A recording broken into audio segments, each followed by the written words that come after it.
Hello, Scorpios. Welcome to my channel, Tarot by the Intuitive Teacup. We're going to read your tarot cards here for the month of November. I'm going to introduce a little bit of astrology as well. So I highly recommend that you check out your rising sign, not just your sun sign, but by all means, check your sun, moon, rising, and Venus signs. Up to you how you want to proceed. Please come into the reading with an open heart and an open mind, a desire to learn something or better yourself. If the messages that come through don't resonate, that's totally fine. Feel free to push them aside. Don't take action on anything strange or foreign. You may want to revisit the messages later, at a later date or time.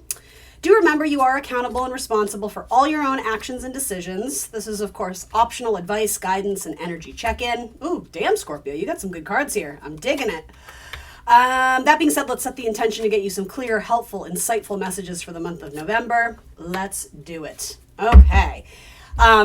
Just glancing at these cards and not even reading into them too much, I feel like relationships are definitely on the horizon, like good ones. Four of Wands, Wheel of Fortune, this card, the Two of Cups. This card is kind of like a weird one in the deck. It's only included in this edition. So it's not like a real tarot card, but it is the same kind of artists and kind of work and style of the tarot. So I leave it in because to me it symbolizes like a something unexpected or something unique coming in terms of quite clearly some sort of like physical romantic relationship. So I always leave that card in and I love when it comes up. And not only that, Scorpio, it's coming up for you in your house of relationships. Digging it. Oh, I love it. I love it. Bottom of your deck is the Tower. That is like falling in love. Isn't there some song called Accidentally in Love? I think it's like the Counting Crows or something. Accidentally in Love. Anyway, all right, let's do it, Scorpio. All right, so coming up in your first house of self and identity, you have the Seven of Cups, which can sometimes be a card of like illusion and mystery and intrigue. And I feel like that's how you're presenting this month. People are very like kind of intrigued by you and not really able to tell sort of what you're thinking or what your next move is. And I think you kind of are relishing in that. There is going to be a new moon in your first house of identity. So this could be planting the seeds of sort of reinventing yourself or starting a new personal journey or a new kind of more personal chapter where it is more focused on your own self-development. You have, these planets are going to be moving into Sagittarius, the sun, the moon, Mars, Mercury, in the next month or so, month or two, really, I should say.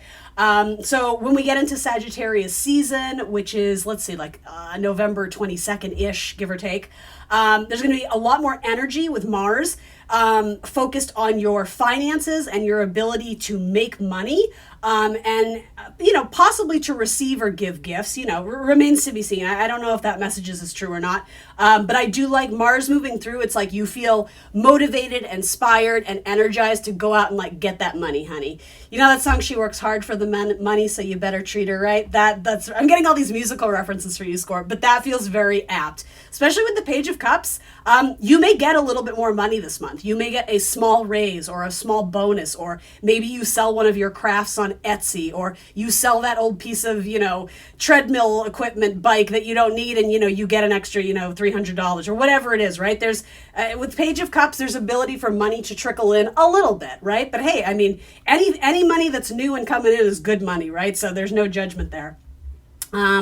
Let's see. So let's just hop right into this. I think what this Tower is probably representing. There is going to be an opposition, so sort of a push and pull, a tug of war between Mars and Uranus. So yeah, Uranus is a planet which really dictates revolution and change up and a need to completely revamp, redo, remodel, because ultimately it wants freedom and it wants to reform and it wants to progress things forward. It wants to be innovative, and it wants to inspire change. When it happens, though, it's frequently in this kind of Tower energy, which is a Pluto card, but I actually very much associate it with this Uranian energy. It's a wake-up call. It's like, and it sometimes can come in like the flash of genius. It can be that epiphany or that spark where you're just like, I get it. However, when we bring Mars into the combination here, Mars can sometimes be a very passionate, hot-headed energy. So if it doesn't temper itself, these two combinations, as you can see, can metaphorically be sort of like an explosive argument. Frequently, oppositions have a lot to do with sort of the people we encounter in life. And for you, it could be in a romantic relationship.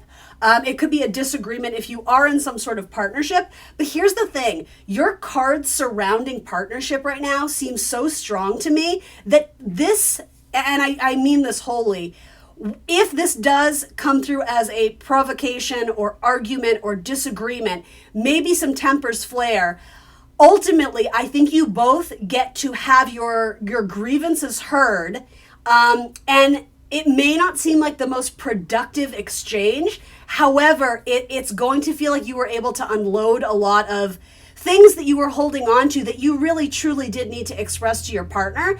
And with this going immediately into judgment and a full moon, I think this is a very much needed and welcomed transformation in a relationship that needed a little bit of waking up and a little bit of zhuzh.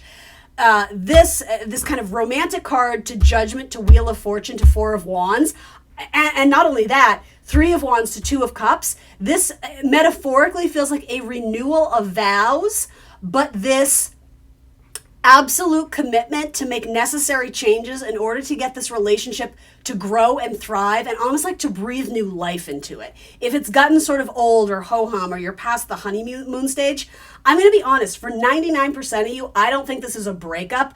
I think this is a like, things have changed and we have to change with it. Or my partner's changed and, I'm needing to adapt to that, but also I've changed and my partner needs to mirror that back to me. And like, we need to allow space in this relationship for us to individually grow and also for us to grow as like as a power couple. I truly see that with these cards. So if you are in a relationship where it's not ideal and there's some things you want to change, I think this is like your superpower with Mars coming through your sign, this kind of new moon of like new identity and identity transformation, right? I just see this as an ability to sort of shed the skin of what a former relationship used to be versus looking at it what it is now and in the present, embracing that. And if there's something you don't like about it, being able to make major change and reformation, if you will, so that it can become successful again, or get to the point where you're feeling like, yes, this is still my person. This is the right choice for me. Just saying, for most of you, that's what I see here, which is kind of incredible. It feels very powerful. It feels very passionate. And I don't know if I love this message because I don't do fear-based readings. That's not what I'm about. Again, I want to motivate and empower and inspire people. But I do sort of see a circumstance where there could be some sort of crisis in the life of a partner where you sort of roll up your sleeves and come to the rescue. And it reinforces what a dedicated and committed person you are. And it almost reestablishes to this person how much you deeply care for them, and that I'm almost getting this idea of like, I can't imagine life without you. Like, we've been through so much together, that it's not that it's weighing on us, it's that we've both risen to the occasion to support each other in a really like kick-ass way. Ooh, Scorpio, this feels like awesome. I'm going to say it. I really like this so far. I hope you do too. All right. So yes, there is going to be more energy. Put into talking about money, signing contracts, thinking and planning about long-term finances, with Mercury moving through Sagittarius. A need to be very blunt, but also a need to be inspired and also optimistic, very Sagittarian traits. Again, money kind of trickling in from maybe new areas, a small raise like that. We talked about that. All right, so Venus is going to enter your 12th house of what is hidden away. It's a house very much associated with spirituality, for one thing, but also sort of our inner private life. And sometimes it can be a very psychological house, our own self-undoing, our shadow side, where we are our own worst enemy. However, what's really cool again about your reading, Scorpio Rising, is that you have a very positive card coming through here, and you also have Venus coming through. So when Venus moves into Libra, it brings the energy of pleasure and enjoyment, relaxation, and sometimes luxury. So you may quite literally find peace and solace, and bear with me, in alone time. There's something very enjoyable and recharging and possibly even creative about some alone time, being sort of not isolated, because I think you're seeking out areas where you can just kind of exhale and do your own thing.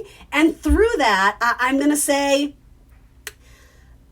I know this is a bit deep for some of you out there. Connecting with ancestors or spirit guides or guardian angels, making some sort of connection, because Venus very much wants to connect in terms of some sort of spirituality in your life. Maybe that's another person here physically in the 3D. You know, maybe you're going to prayer group. That could be very kind of 12 house stuff.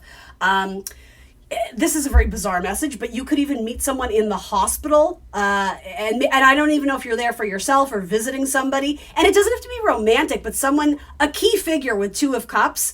There's a nice little connection. There's a lot of likability there. The 12th house literally has to do with sort of areas where the isolated exist. So prisons, hospitals, institutions, things of that sort. But it is also sort of our alone time. So something very sacred. Again, I want to emphasize with Venus moving through here, there's a more interest in creativity and aesthetic, making things beautiful, making things comfortable. Venus has a lot to do with our money. So you may invest more money in creating a sacred space or designing your altar, right? Anything to do with spirituality. And there is a longing to connect, which, you know, interestingly enough, in the 12th house is kind of this odd idea, because it's very isolated, you know, connecting with what? Connecting with spirituality or arts or creativity, or again, someone who's maybe on that level of wanting to explore sort of like the bigger answers in life, the bigger questions. Joining with some sort of, I don't know, a musician or a fellow artist and maybe collaborating or just getting to know them. It's also our blind spots, things we don't see coming. And because you have such a positive card there, it could be that you have a major relationship that is coming into you, you know, in the coming few months. I'll put it that way, especially with the cards coming through here. Like, this is just like shouting out to me like major relationships. So enjoy alone time. You know, seek refuge, or however you want to say it. Because there's something very, it helps bring balance internally to you in the coming month or so. Let's see. So in your house of dating, let's just talk about that. There are going to be some challenging aspects where there is a responsibility to take care of your children, while you might be more interested in going out to hustle and make money. Your children may be requiring more from you, or if you are, it could be that your own parent is requiring more from you, and so you're maybe having to take time off work, even though you'd really rather take on that extra project or that extra deal. There also, again, with this Venus energy through your 12th house, there's almost like this need to seek out peace and commit to any sort of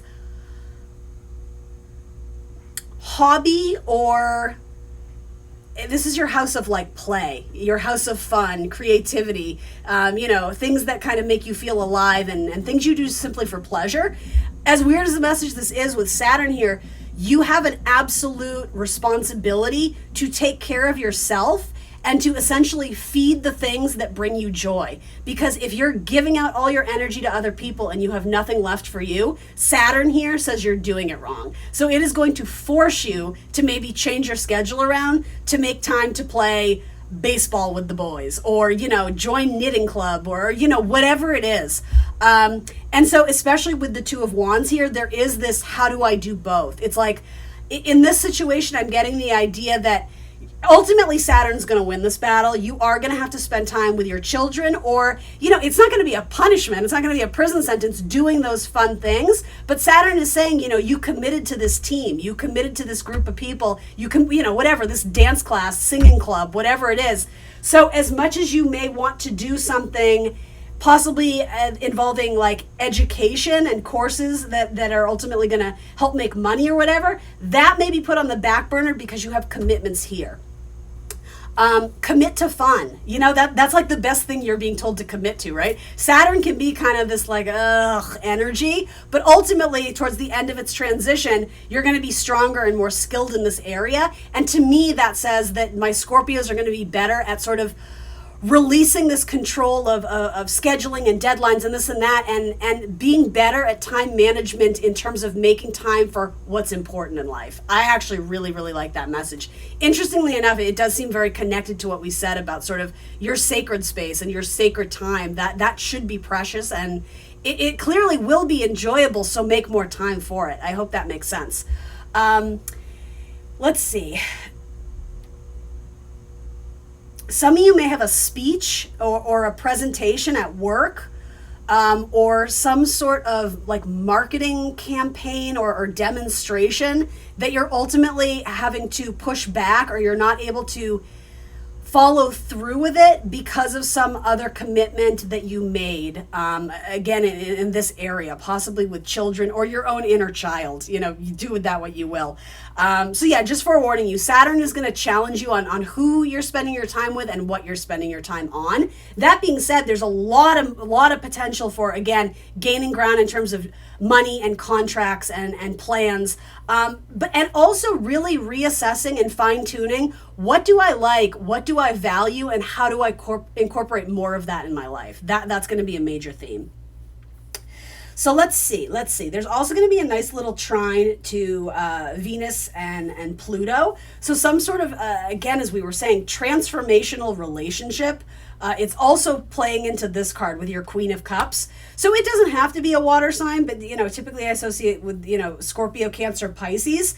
If you feel like you've had to become very guarded and closed off in relationships, and sort of being highly aware of people's ulterior motives and kind of like being on the defense when you first meet someone, I feel like there's a relationship coming into your life that are completely going to absolve or diminish those boundaries that you've built up for yourself. The walls are going to start to come down because you feel like you've met someone that you can be vulnerable with. They accept you as you are, faults and all. And there's a tremendous amount that you can learn from this person with the Wheel of Fortune coming in here. And I will say, very spiritual in some sense. It doesn't mean they're like, honk if you love Jesus type thing. They could be, right? No judgment. But spiritual in a more loose sense is that they allow more of that kind of energy into your life. That's kind of the best way I can phrase it. What else? Let's see. So you are going to have a full moon in your 8th house. And I do think that, there's finally something comes through in terms of asking for a loan or getting some sort of payment back. It could be something with an insurance claim. It could be some sort of legal payout. It could be some sort of financial application, especially for your children, especially if they're applying to an art school. Something that it's like it took a very, very long time to be processed. At least you get more word about it, or there's more light shed on it, so you're able to understand more clearly what the red tape is and why it's not happening sooner, or it does come to fruition and finally it's just like choirs of angels singing. You're like, oh my God, I got that money, we can buy that house now, we've been approved for that loan, or the payment has been received, it's hit my bank account. For a lot of you, there's that energy. The ruler of this full moon is Mercury, which is making some aspects to Neptune. So with Neptune, I'm not saying everything is going to be crystal clear. With Neptune, there is still a little bit, okay, so I'll say it this way. There's more clarity in a certain sense of what you're getting, but it may be slightly different than what you were expecting or anticipating. And so there's a little bit of wiggle room here, or I'm going to say necessity for you to be a little bit more adaptable and flexible in terms of how you approach the situation or how you're spending your money. Maybe it's not as much as you thought. Maybe it doesn't come all at once. Maybe it's a gradual, $2,000 a month rather than the whole $20,000 at once. Do you understand what I mean? There's kind of like, oh, okay. And so with that, if you are signing into any contracts in the coming month or so, with Neptune involved here, just make sure that you are really reading the fine print. Go over it a few times so that with as much clarity as you can, you know what you're getting into. So there could, for a select few of you, there could be something with an inheritance coming through. That wouldn't be shocking. Again, it would be like, okay, finally we're making progress, essentially. You have the Ten of Pentacles coming into your fourth house, which rules your house, your home, your family, your roots, land, property, things of that sort. So this could represent money coming to you that you're going to spend on house repairs. It could be the idea of like joint incomes. If your partner has gotten some new job or some new connection, it could increase these kind of the joint income, the joint bank account, the money coming into your house could be a lot more. It could also end up being, though, that you end up spending a lot of money, particularly to buy a new house, to buy a new space, to expand the land of your company or your business. I do get the idea of some of you having to pay or helping to pay a child go off to college, maybe, or helping to cover some sort of vacation or trip that's going to be very enjoyable. Don't get me wrong, I support that, but it might be that you're spending a good amount of money to go do that, or possibly paying off something from a vacation. That could be if you've already gone on the trip or the travel. It's like, now we're having to again sort of make plans about our money and our debts, finances that we need to take care of. And I'm sort of getting the idea of like Excel spreadsheet a little bit, like, okay, where's the money going? When is it coming in? How are we allocating this, et cetera, et cetera. All right, Scorpio, last but not least, I'm really digging the relationship sector. But I think I've said what is presenting currently in this spread. I think you're going to meet someone who you feel safe letting your guard down. And with Chiron kind of showing next to this Nine of Wands, Chiron is like the wounded warrior, as is this card, which is really interesting. It's something in yourself. It's sort of this, I use this term very loosely, but almost like this handicap that you've developed as a coping mechanism or a survival strategy because of your own insecurities. And I would say this to every single sign, not just Scorpio. That is what the planet Chiron ultimately has to do. It's understanding that we have these deep-seated wounds and things that we may never fully have closure or conclusion on. The more we work with it and understand it, it sort of becomes our superpower and allows us to provide healing to others who may be suffering. And obviously a lot of us do this subconsciously, right? But for you, I'm almost getting the idea of, more so with the tarot, that this may have to do with some deep-seated wounds you have about relationships and feeling valued in relationships, feeling heard, or getting your needs met in relationships. Maybe it has to do with parental stuff, right? It usually does for a lot of people. But that's what I'm saying is like there's a healing relationship that comes into your life that completely changes the game. Transformative energy in terms of, I would say long-term potential. I mean, it certainly helps you with Jupiter moving through your seventh house for the next like year and a half or whatever it is. But surprises in love, unexpected surprises where just when you were starting to get jaded or give up hope or feel like there's no one out there, it's like, boom, I really do think this tower for most of you is this unexpected good fortune that comes in. And I stand by that. Usually the tower does not mean that, to be clear, but in this spread, I don't know, I'm liking it for you, Scorpio. So I wish you nothing but the best. Happy birthday, by the way. Happy belated birthday, depending on when you watch this. Love my Scorpio gang. Thank you for showing up for me. Please like the video, subscribe, book a personal reading with me, support small business. Other than that, enjoy your November. I will see you soon for more tarot. Bye, Scorpio.